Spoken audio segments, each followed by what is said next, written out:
WFH. To some, it means work from home. To most, it means withhold faith and hope. Well, the current challenging times are bringing out well being, faith, and humility in the world. While we are socially distant, we found newer ways to connect. And digitalization is truly a blessing. Let's hear it from Vineet Madan, who has a huge experience in the banking industry and is passionate about the impact of digitalization on industries and societies. Let's get some ideas on digitalization post the COVID era. Hi, Vineet. Welcome to my first online episode on digitalization, and it's a pleasure to have you. Thank you, Aarti. Thanks for having me. Vineet, we were talking about digitalization, of course, and what comes to the mind is, of course, it's a true blessing, it's inevitable, and things like that. Now, digital world has become suddenly the new reality. What are your thoughts on this? So, Aarti, actually, I think these are unprecedented times for all of us. Societies today are probably faced with a once-in-a-century crisis. And that's raised, questions across the whole spectrum of, the fundamentals of how we actually work, how we study, how we even interact socially, right? I'm actually just reminded of this quote I came across recently. It said, sometimes there are decades when nothing happens. And then there are weeks when decades happen, right? We are actually going through those weeks as we talk. But to be fair, I think even before the crisis actually happened, the move to digitalization had actually begun in earnest, in my opinion. Different regions were, at different speed. So this transition had already begun. What's happened now is people have now realized that this is now inevitable. This is the future. Absolutely. And what helped this transition is, with the fourth industrial revolution and the emergence of technologies like AI and robotics and IoT, really the boundaries between the real world and the virtual world is blurring, basically, right? And that has implications for individuals like us, businesses we work for, societies we live in as well as the governments. That is definitely the new reality. I agree. Actually, it seems like work from home is going to not just be the new norm, but is the transform across the world, Probably, yes. Yeah. I had another question. So, does it mean that, this virtual world and, the real world will be a coexistent world in the future? And, how do you think the businesses in the region will deal with this? So I think what's going to happen, I think, the definition itself of what we consider a real world and what we consider a virtual world change post-crisis.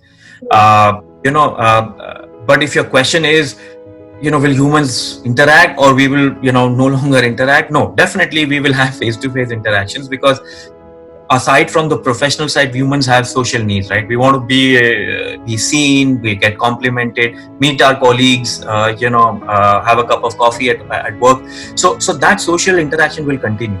What's going to happen is the relative importance of a face-to-face interaction to the success of the business, that is going to go down.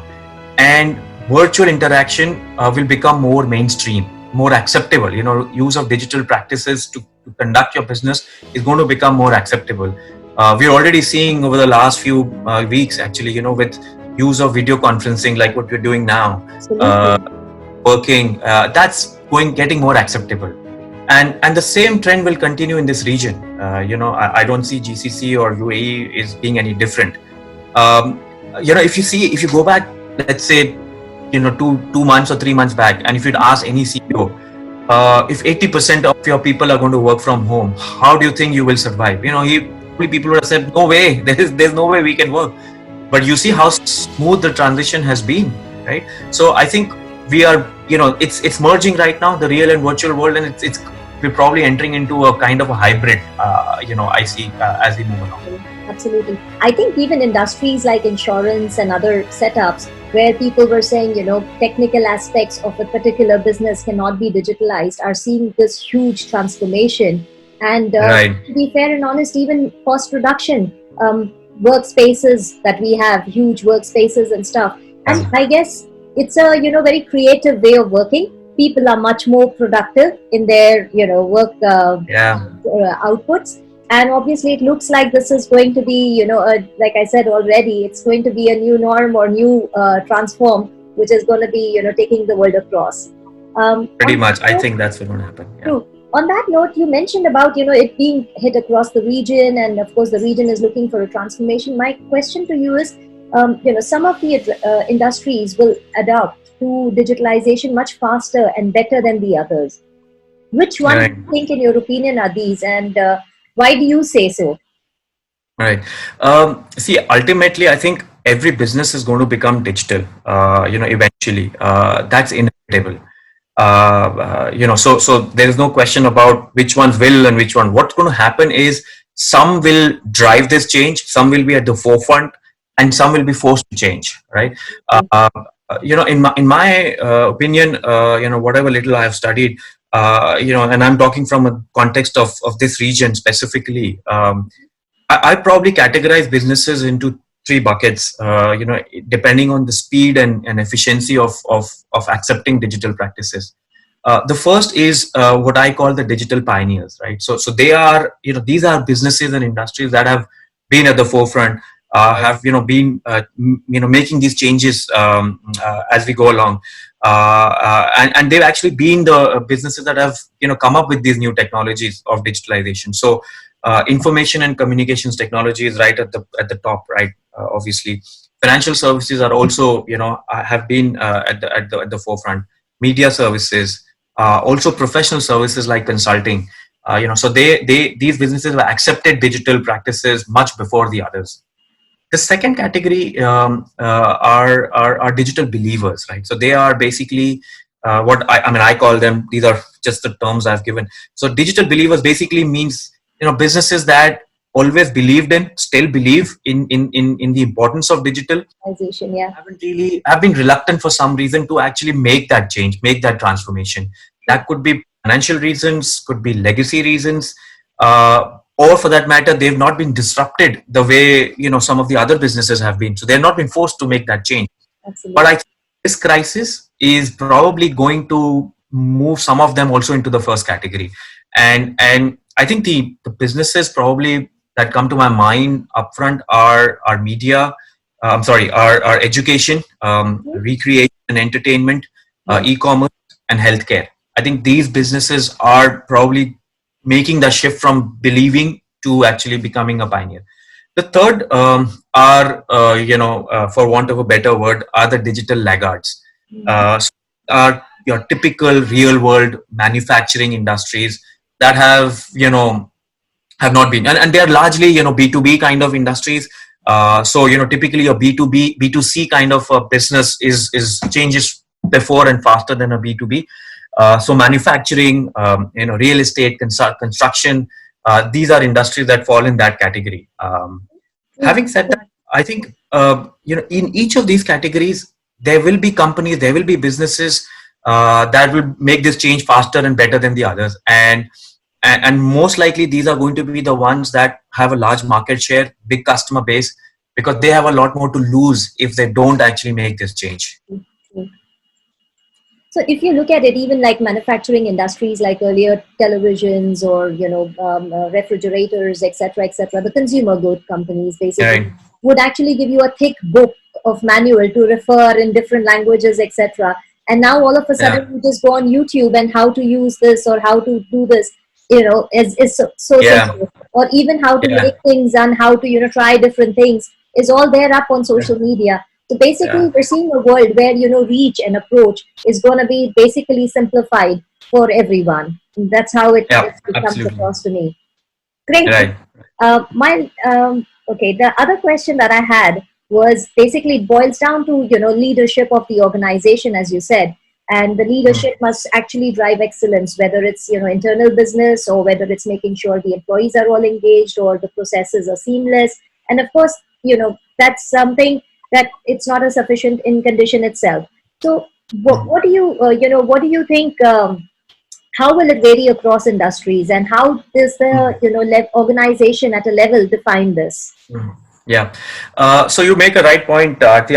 I truly believe, that the institutional mindset and the leadership is actually going to drive this change, irrespective of which business, which industry you're in, actually.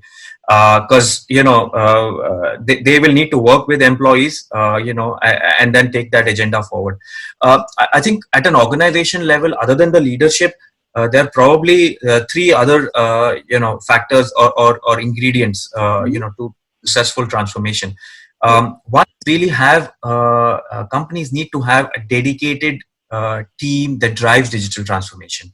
So and I the reason I say that is it's all very well for a leader to say, yes, we need to do this. All the functional heads, you understood the agenda, now go ahead and do it. It's not going to happen.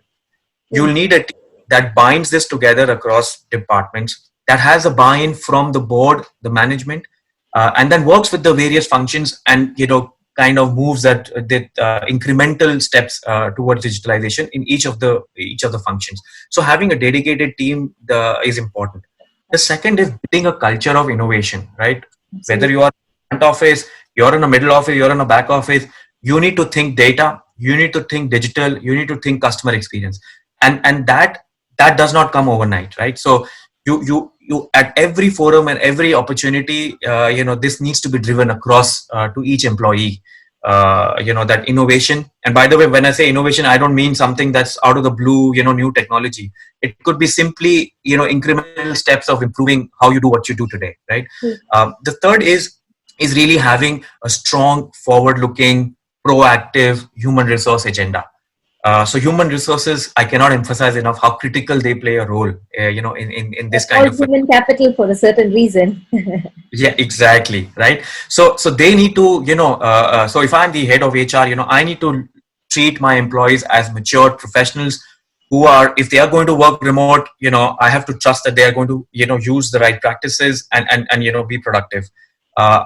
Things like flexible leaves, flexible work timings, those are all things that a human resource department needs to imbibe in the overall the way organization runs. So yeah, leadership plus these three, together, at an organization level can drive this message forward. Awesome. I actually think we're in for a a new shift of mindset in terms of work culture.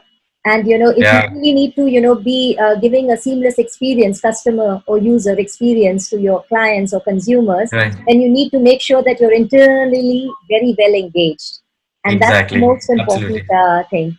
Wow. Exactly. Yeah. Thank you so much for adding so much value. The last question that I have, and of course, it doesn't stop here, by the ways, we'll definitely do many Okay. more episodes. But the last question that Sure. comes to my mind is, digitally enabling your employees and accepting these digital processes. How does it help, business in engaging with customers? As we just said, internally engaging is so important. How does this Right. help, customers, and how do you think this can be done?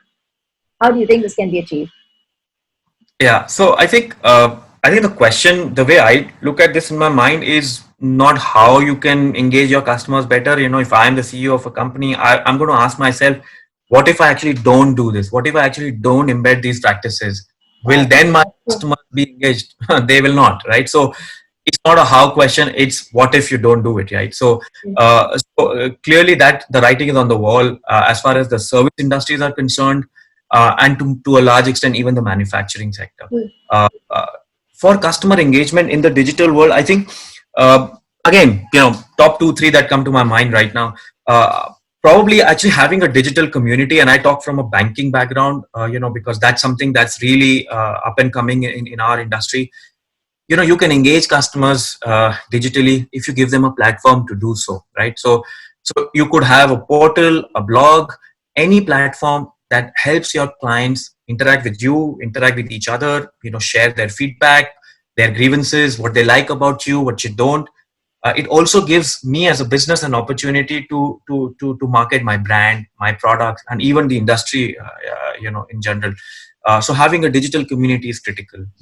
The second thing is, try and have live social media interactions. So most of the clients are on social media most of the times, right? And a live interaction through video, for example, it's an extremely important tool for content. Needs to be leveraged. It needs to be used a lot more than it's being used, and that will drive customer engagement to a large extent. And the third is, really for clients to have an omni-channel experience. Again, I talk from a service industry, from a financial services industry. We in Blanks, we offer multiple channels to clients to interact with us. But there is nothing more annoying, and I speak personally as well, for a client to have his conversation on one channel completely disappear when he goes to the other channel, right? And that's something that service industries, the company, they need to focus on. That you give a seamless omni-channel experience that will keep your client engaged. So I think these three primarily. I mean, there are many more, but those are the ones that come at top of my mind to drive that engagement forward. Well, thank you so much for your time today. I really appreciate it. It's been awesome inputs and amazing thoughts and value adds that you've shared there. Looks My like pleasure, the Aarti. work from home is going to literally translate into welfare for humanity at the end. Yeah, let's hope so. Yeah, I think so. Yeah. So, Thank you so a much, lot of Aarti. that. Thank you so much, and look forward to doing the next one on industry specifics. And I'll count on you on that one. Thank you. Anytime, whatever I can help with, I will do that. Sure. Thank you. Keep ensuring the interest. Thank you so much. Thank you. Bye Take bye. care. Thank you. Bye bye. Bye. With all the amazing ideas and the discussions that we've had today, I would just like to sum up that WFH translates to welfare for humanity. Keep watching, keep ensuring the interest.